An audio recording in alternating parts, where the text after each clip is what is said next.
How do you build a better world? There are so many well-known, urgent places you might start. Malaria, carbon emissions, tax evasion, the drug trade, soil erosion, water pollution. Donald Winnicott deserves his place in history because of the dramatic simplicity of his approach. He proposed that the happiness of the human race depended ultimately not so much on external political issues, but on the way that parents bring up their children.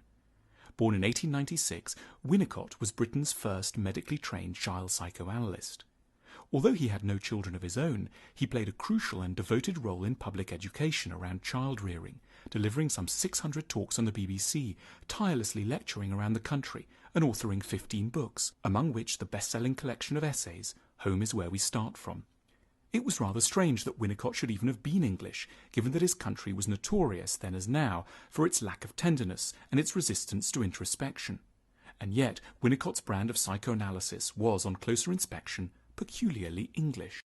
There was a characteristic English modesty about what he saw as the point of child psychoanalysis. His famous radio series was simply titled The Ordinary Devoted Mother and Her Baby. He wanted to help people to be, in his famous formulation, good enough parents, not brilliant or perfect ones, as other nations might have wished, but just okay. So what would it take in his eyes to encourage the good enough parent? Winnicott put forward a number of suggestions. Winnicott begins by impressing on his audience how psychologically fragile an infant is. It doesn't understand itself. It doesn't know where it is. It's struggling to stay alive. It has no way of grasping when the next feed will come. It can't communicate with itself or others. Winnicott's work never loses sight of this, and he therefore repeatedly insists that it's those around the infant who have to adapt so as to do everything to interpret the child's needs and not impose demands for which the child isn't yet ready. For example, Winnicott knew what violence, what hate there could be in a healthy infant. Referring to what happens if a parent forgets a feed, he cautioned, "If you fail him, it must feel to him as if the wild beasts would gobble him up."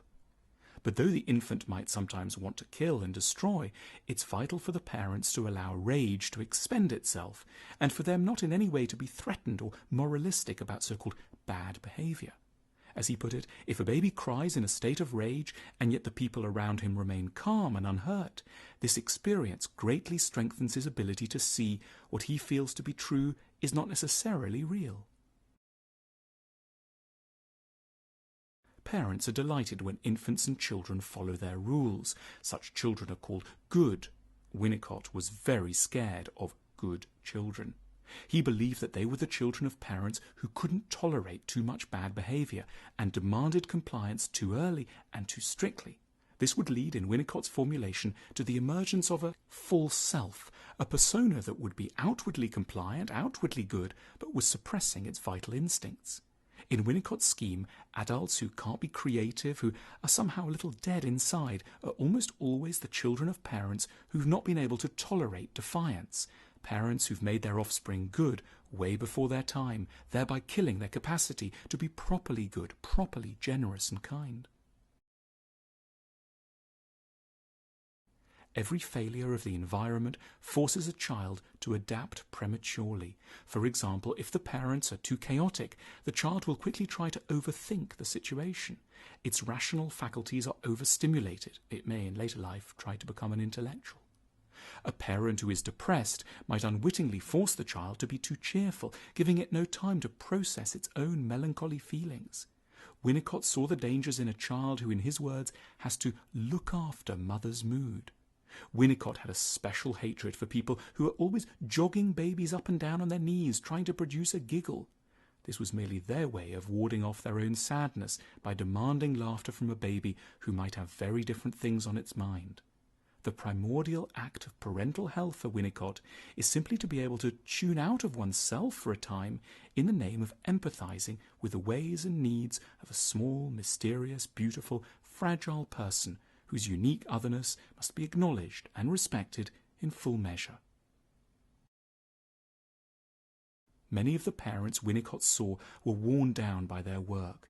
Winnicott tried to bolster them by reminding them of the utmost importance of what they were doing. They were, in their own way, as significant to the nation as the Prime Minister and the Cabinet.